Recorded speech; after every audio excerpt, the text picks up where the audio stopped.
नमस्कार, मैं हूं आपके साथ कविता राणा। क्या पाकिस्तान का अभी और पिटना बाकी है और क्या ऑपरेशन सिंदूर अभी अधूरा है? क्या पीओके की वापसी में भव्य श्री राम मंदिर का निर्माण है? इन दिनों इन्हीं सवालों के इर्द गिर्द देश की राजनीति पूरी तरह से गरमाई हुई है। जी हाँ, पहलगाम आतंकी हमले में जो कुछ भी हुआ उसका बदला ऑपरेशन सिंदूर के रास्ते लिया जा चुका है, लेकिन भाजपा के वरिष्ठ नेता सुब्रमण्यम स्वामी हैं जिनके लिए बदले की आग अभी बुझी नहीं है। अभी भी पाकिस्तान को सबक सिखाने की वो बात कह रहे हैं और ऑपरेशन सिंदूर को अधूरा बता रहे हैं। और इन सब के बीच जगत गुरु स्वामी राम भद्राचार्य हैं जो डंके की चोट पर पीओके में भव्य श्री राम मंदिर बनने की भविष्यवाणी कर रहे हैं। 730 दिनों की मोहलत में पीओके पर जगत गुरु की चीर देने वाली भविष्यवाणी क्या कहती है, देखिए इस पर हमारी ये खास रिपोर्ट। पाकिस्तान को 730 दिनों की मोहलत, पीओके की वापसी पर बड़ी भविष्यवाणी, अधूरे ऑपरेशन में श्री राम मंदिर का निर्माण। देखिए सिर्फ और सिर्फ धर्म ज्ञान पर। जब आतंकवाद के 9 ठिकाने तय करके 22 मिनट में साथियों 22 मिनट में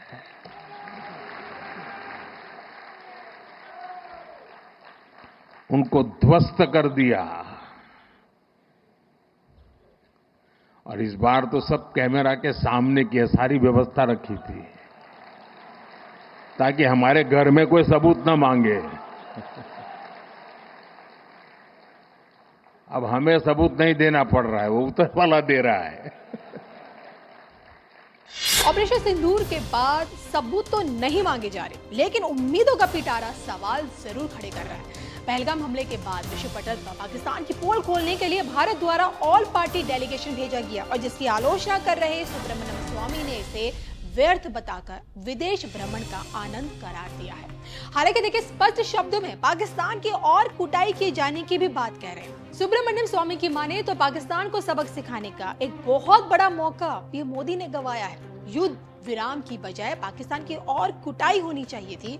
ये ऑपरेशन अधूरा है ऐसा कहना है सुब्रमण्यम स्वामी का, लेकिन क्या सच में आपको लगता है कि ये ऑपरेशन अधूरा है? और अब जब भारत पाकिस्तान के बीच युद्ध विराम की रेखा खींची जा चुकी, तो ऐसे में क्या युद्ध की चिंगारी से ही पीओके की वापसी तय है? दरअसल ऑपरेशन सिंदूर को लेकर जगत गुरु स्वामी राम भद्राचार्य जी की जो भविष्यवाणी सत्य सिद्ध हुई है।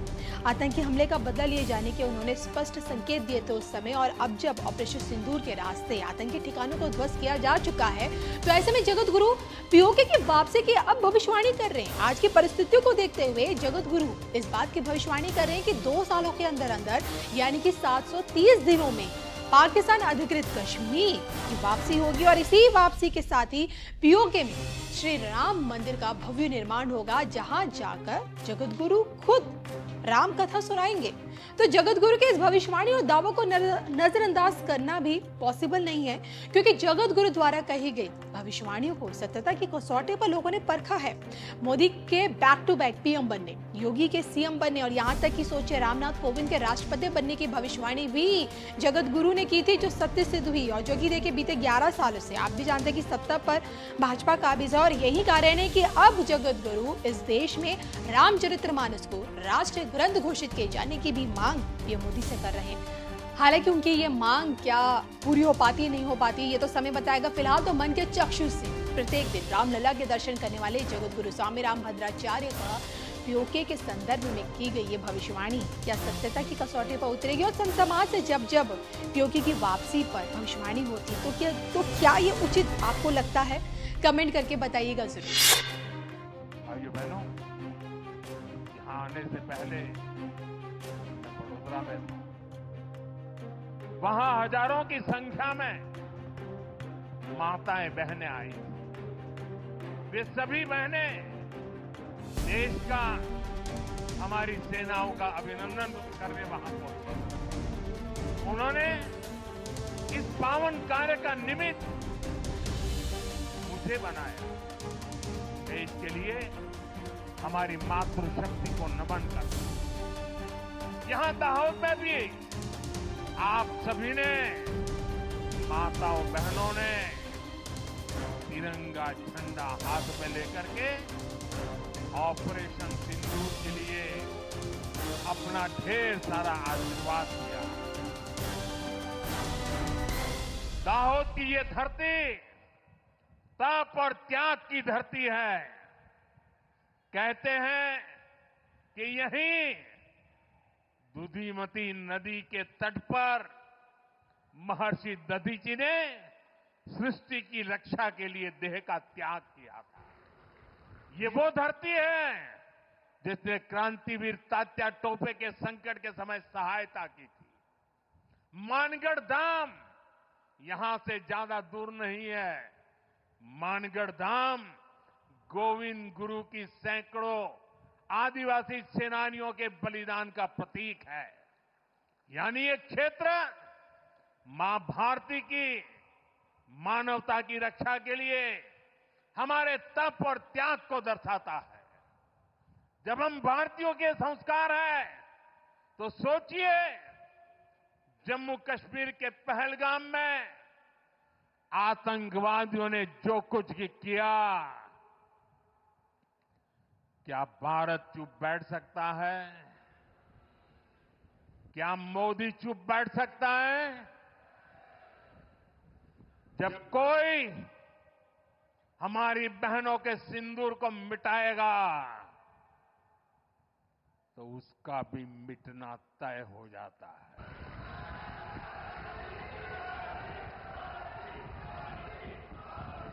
और इसलिए ऑपरेशन सिंदूर सिर्फ एक सैन्य कार्रवाई नहीं है। ये हम भारतीयों के संस्कारों, हमारी भावनाओं की अभिव्यक्ति है।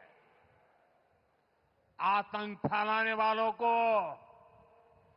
सपने में भी सोचा नहीं होगा मोदी से मुकाबला करना कितना मुश्किल होता है।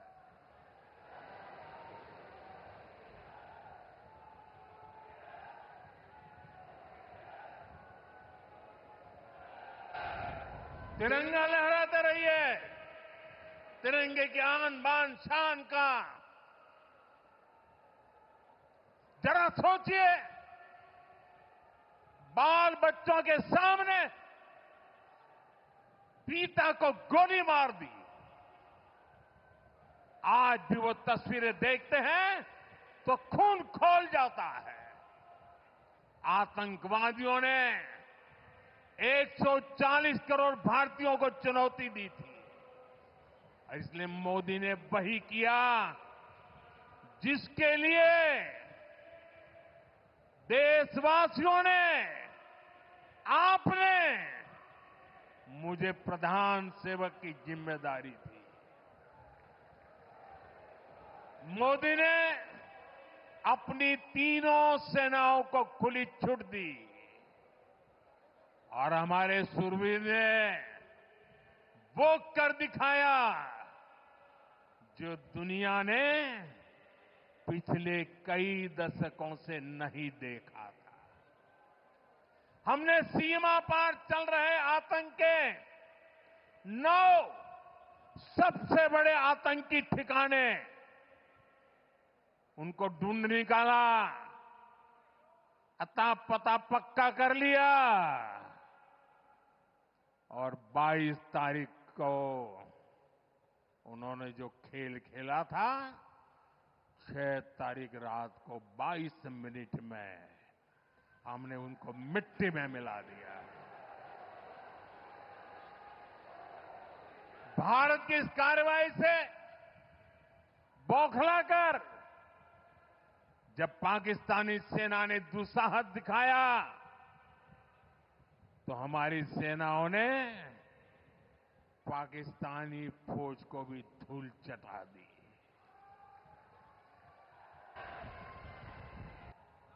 मुझे बताया गया यहां भी हमारे सेना के निवृत्त जवान बहुत बड़ी तादाद में आए हैं। हमारे कार्यक्रम में मौजूद है, मैं उनका भी सलाम करता हूं। मैं दाहोद की इस तपोभूमि से एक बार फिर देश की सेना के शौर्य को नमन करता हूं। साथियों, बंटवारे के बाद जिस देश का जन्म हुआ उसका एकमात्र लक्ष्य भारत से दुश्मनी है, भारत से नफरत है, भारत का नुकसान करना है। लेकिन भारत का लक्ष्य अपने यहां गरीबी को दूर करना है, अपनी अर्थव्यवस्था को मजबूत करना है, खुद को विकसित बनाना है। विकसित भारत का निर्माण तभी होगा जब भारत की सेनाएं भी मजबूत होगी और हमारी अर्थव्यवस्था भी दमदार होगी। हम इसी दिशा में लगातार काम कर रहे हैं।